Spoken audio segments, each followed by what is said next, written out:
Ķersimies klāt jaunam, lielam, skaistam tematam, ko sauc kvadrātu vienādojumi. Nekas kosmiski jauns tas nebūs, ar kaut ko tam līdzīgi mēs jau esam saskārušies un pat esam pratuši atrisināt pietiekami specifiskus gadījumus. Bet tagad apskatīsim, kas tas tāds ir un kā viņus risināt, lai varētu jau tikt galā ar pilnīgi jebkuru tāda veida vienādojumu. Un sākumā paskatīsimies dažus tādus piemērus. Piemēram, ja ir tāds vienādojums mīnus x kvadrātā plus 6x plus 1,4 ir vienāds ar 0.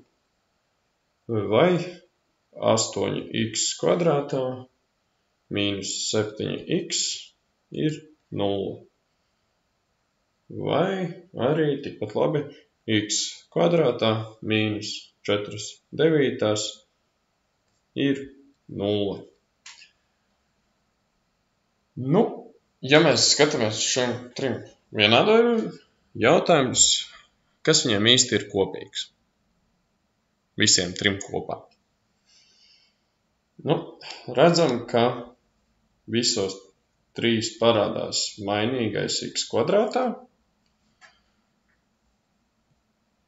Un tas tā kā arī būs tas mūsu galvenais indikators, ka tas ir kvadrāta vienādojums. Ja mums ir ja mums vienādojumā ir kāds loceklis, kuram mainīgais ir x kvadrāts, kur ir mainīgā kvadrāts. Un, ja mēs šos trīs apskatām, tad viņus visus trīs principā varētu vispārīgi pierakstīt šādā te formā. Ax kvadrātā, kurā ir kaut kāds skaitlis, jo redzam, 1., 2. un 3. mēs varam atrast kaut kādu konkrētu a katrā gadījumā, plus bx plus c ir vienāds ar 0. Par pirmo jūs man piekritīsiet. Tur es domāju, ka nevienam baigi daudz šaubu nav. Ja mēs apskatām a ir -1, tur b ir 6 un c ir 1,4. Tur lielām šaubām nevajadzētu būt. Ja mēs paņemsim šīs trīs vērtības un ieliksim iekšā tajā vispārīgajā vienādojumā, tad vajadzētu arī iegūt to, kas man ir pirmais piemērs. Ko darīt ar otro? Tur taču ir tikai divi locekļi. A es varētu uzrakstīt, tas ir 8. B es varētu uzrakstīt, tas ir -7. Ko darīt ar C? Vajadzētu varēt tikt galā ar to, ka, ja mēs šeit pieskaitītu nullīti klāt, vienādojums taču nemainītos. Līdz ar to, ja es pasaku, ka C ir 0, tad šīs trīs vērtības ieliekot tajā vispārīgajā, šīs trīs ieliekot vispārīgajā vienādojumā, es tāpat iegūšu arī to, kas man šeit otrajā rindiņā ir pieminēts. Un arī atļaušos pačukstēt priekšā, saukšu par kvadrātu vienādojumu. Un trešajā,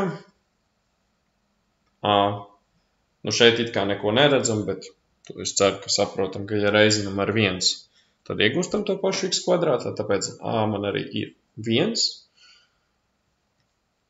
C man ir skaidrs -4/9, un B skaidrs, ka ja mēs 0 reiz x šeit pieskaitītu, tad tas ir tas pats, kas pieskaitīt 0, vienādojums nemainītos, tad te tāpat kā otrajā, tikai šoreiz ar B, B ir 0. Tā man te pazuda. Un atkal šīs trīs konkrētās vērtības ieliekot tajā vispārīgajā, varētu iegūt to, kas man šeit ir dots piemērā. Un jau vajadzētu tā aizdomīgi šķēlēt un skatīties visticamākais kvadrātu vienādojums definēsim caur šo te vispārīgo gadījumu. Tikai ar mazu bet. Ja mēs paskatāmies uz šiem trim vienādojumiem, tad tas otrais un trešais viņi ir ļoti līdzīgi, Es tikai vienu gadījumu neesmu paņēmis šeit pie piemēriem klāt. Ja man A koeficients būtu 0, ja A ir 0, tad es iegūtu, teiksim, paskatīsimies gadījumu, ja A ir 0, B ir, teiksim, 5 un C ir 7. Un tad ieliekot tajā vispārīgajā gadījumā, es iegūtu 0 reiz x kvadrātā plus 5 reiz x plus 7 ir 0. No 0 reiz x kvadrātā, ja viens no reizinājumiem ir 0, tad reizinājums ir 0, tas mums pazūd, un es iegūstu 5x plus 7 ir vienāds ar 0. Un kā es šādus vienādojumus saucu? Šie ir lineāri vienādojumi, un, definējot kvadrātu vienādojumus, gribētos definēt tā, lai lineāri vienādojumi tur pa vidu nemaisītos. Līdz ar to uzreiz varam secināt, ka noteikti šis te koeficients A pie x kvadrāta, pie mainīgā kvadrāta, to mēs noteikti negribam redzēt 0. Un tad arī šobrīd varam definēt. Par kvadrātu vienādojumu sauc ax kvadrātā plus bx plus c ir vienāds ar 0 veida vienādojumu, kur a, b un c ir kaut kādi konkrēti reāli skaitļi. Svarīgi, ka a nedrīkst būt 0, a noteikti nav 0, un x ir mainīgais. Un uzreiz šie te 3 locekļi kvadrātu vienādojumā ir diezgan būtiski atšķirība katrs no cita, cits no cita. Tāpēc viņiem ir arī savi nosaukumi. Ja mēs apskatām šo te šādus vienādojumus, tad mēs runājot par šo locekli, teiksim kvadrātu loceklis, un tam klāt ir kvadrātu locekļu koeficients A. Tad man ir lineārais loceklis, lineārā locekļa koeficients B, un tad man vēl paliek brīvais loceklis, tāpēc, ka viņam nav piesiets neviens mainīgais klāt, tāpēc viņu saucam par brīvo locekli. Ja, šos 3 nosaukumus arī mēs vajadzētu noteikti zināt, un mēs viņus pielietosim. Šie būtu vispārīgie gadījumi, un, ja mēs paskatāmies atpakaļ uz iepriekš dotajiem piemēriem, tad te jau redzējām, ka var būt dažādi veidi tiem kvadrātu vienādojumiem. Kaut kas specifisks viņiem var parādīties. Un tad ir diezgan vienkārši. Ja mums lineārā locekļa koeficients vai brīvais loceklis būs vienādi ar 0, tad šos mēs sauksim par nepilniem kvadrātu vienādojumiem. Viņi nebūs pilni ar visiem 3 locekļiem. Tāpēc, ja B ir 0 vai C ir 0, tad to mēs sauksim par nepilns kvadrātu vienādojums. Nepilnais kvadrātu vienādojums.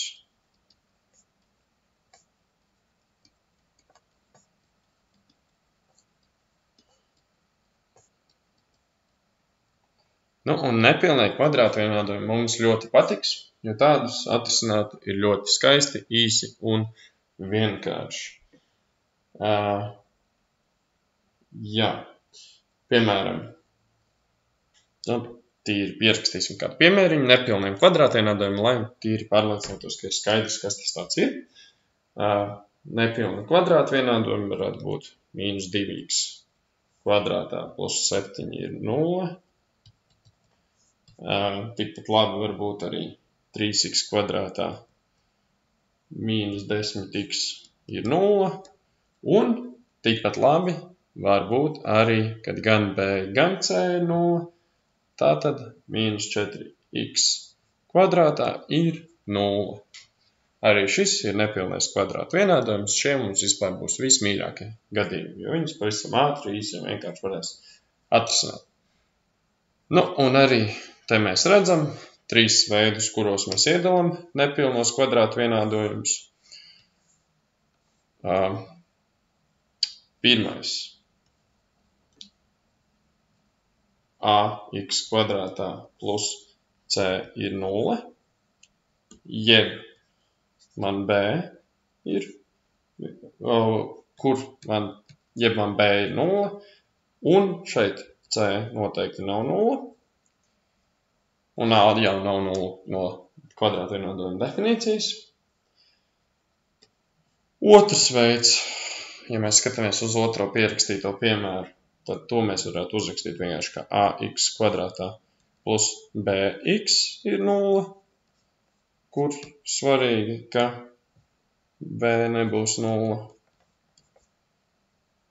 Un trešais veids man ir vienkārši ax kvadrātā ir vienāds ar 0. Ja, un šeit pirmajā gadījumā b ir 0, otrajā gadījumā c ir 0, trešajā gadījumā gan b, gan c ir 0. Un paskatīsimies, kā tad īsti varētu atrisināt katram no šiem gadījumiem, nepilnajiem kvadrātu vienādojumiem, kā mēs viņus īsti varētu atrisināt. Un apskatīsim to caur dažiem konkrētiem piemēriem. Pirmais piemērs. Ja man ir dots vienādojums mīnus 3x kvadrātā plus 15 ir vienāds ar 0. Kurš no veidiem šis ir? Skatāmies, ja pierakstītu a, b, c, tad a man būtu mīnus 3, b man šeit sanāk 0, un c ir 15. Un līdz ar to tas būs šis te pirmais veids nepilnajiem kvadrātu vienādojumiem, kad lineārā locekļa koeficients ir 0. Un kā šādu vienādojumu varētu atrisināt?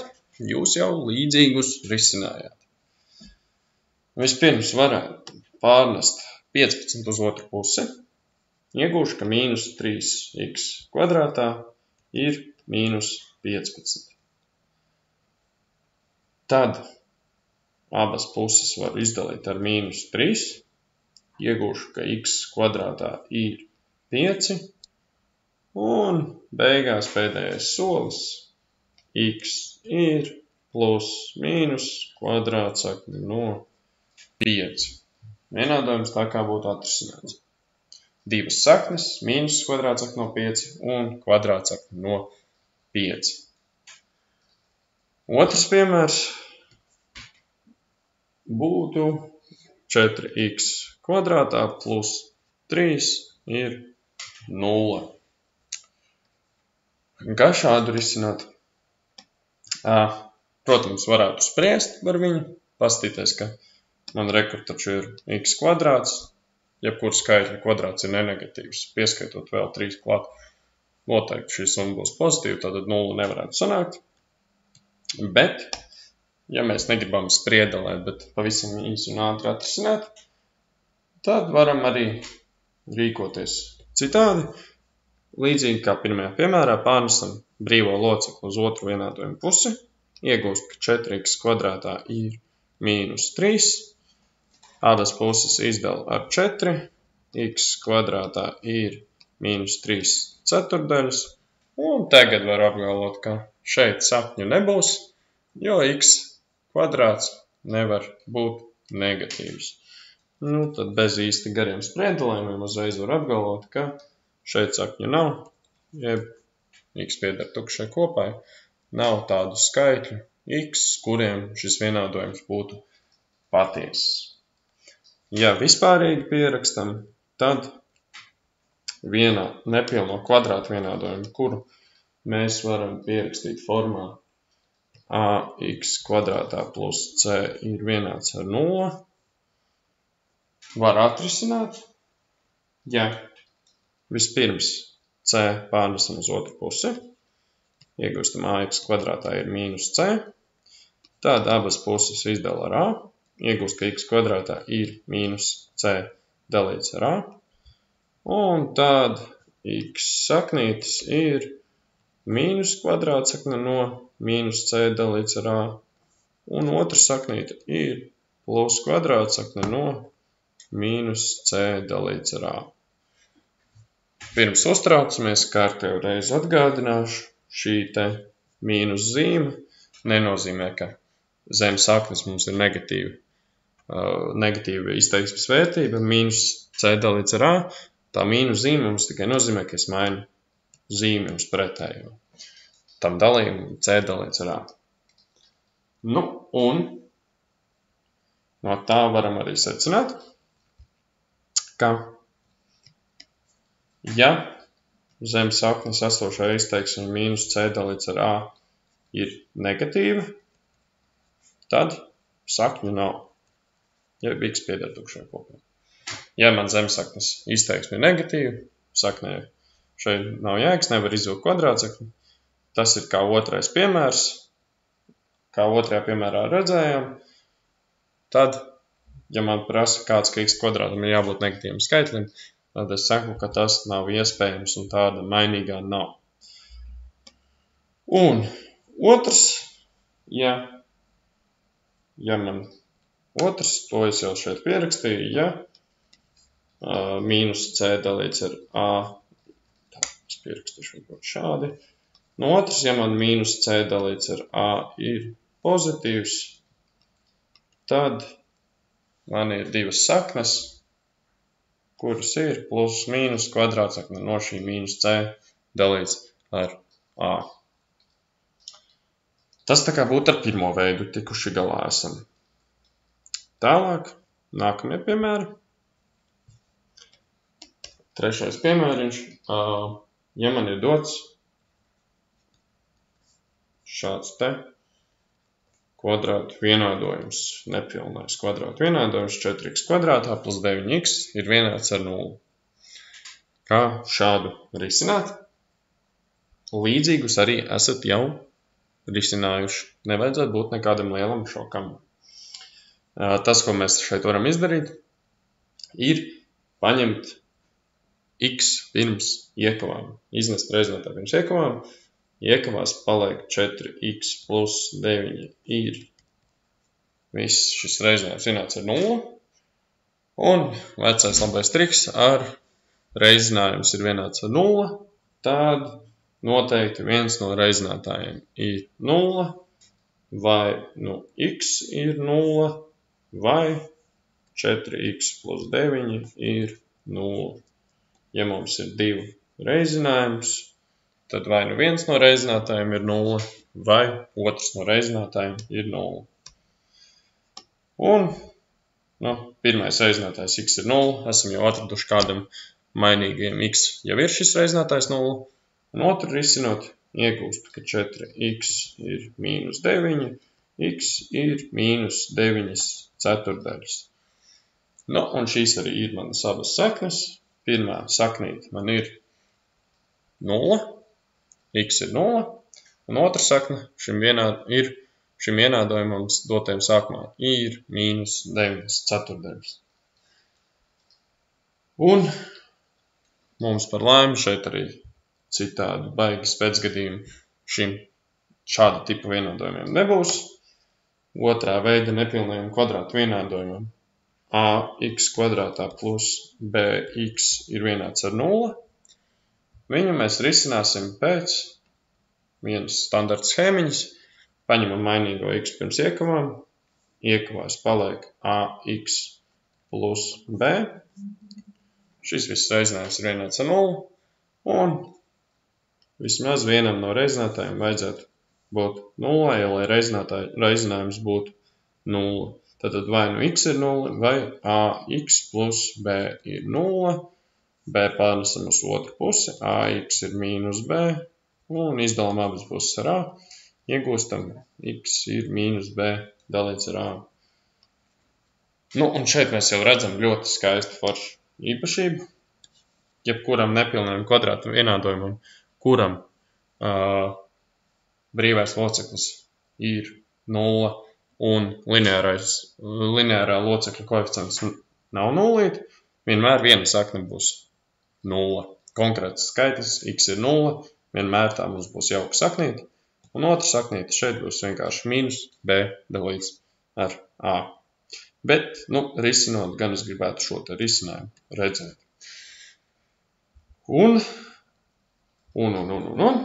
vēl pēdējais piemēriņš, kuru jūs jau esat risinājuši. Ja man ir, tas man ir 4. piemērs, ja man ir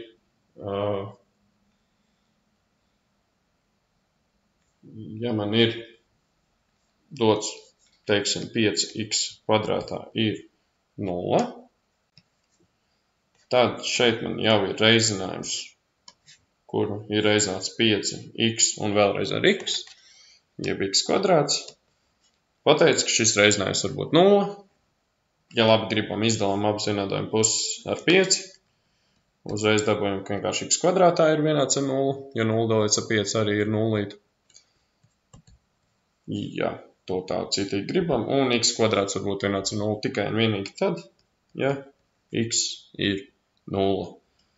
Tad arī vispārīgi šis ir visjaukākais, skaistākais gadījums, ja mums ir dots nepilnais kvadrātu vienādojums, kurā gan lineārā locekļa koeficients, gan brīvais loceklis, abi divi ir 0, tad ax kvadrātā ir 0.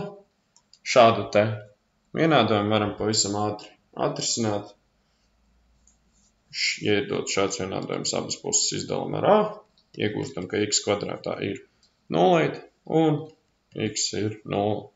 Jebkuram nepilnajam kvadrātu vienādojumam, kurā gan lineārā locekļa koeficients, gan brīvais loceklis ir 0, vienmēr būs tikai un vienīgi saknīte x ir 0.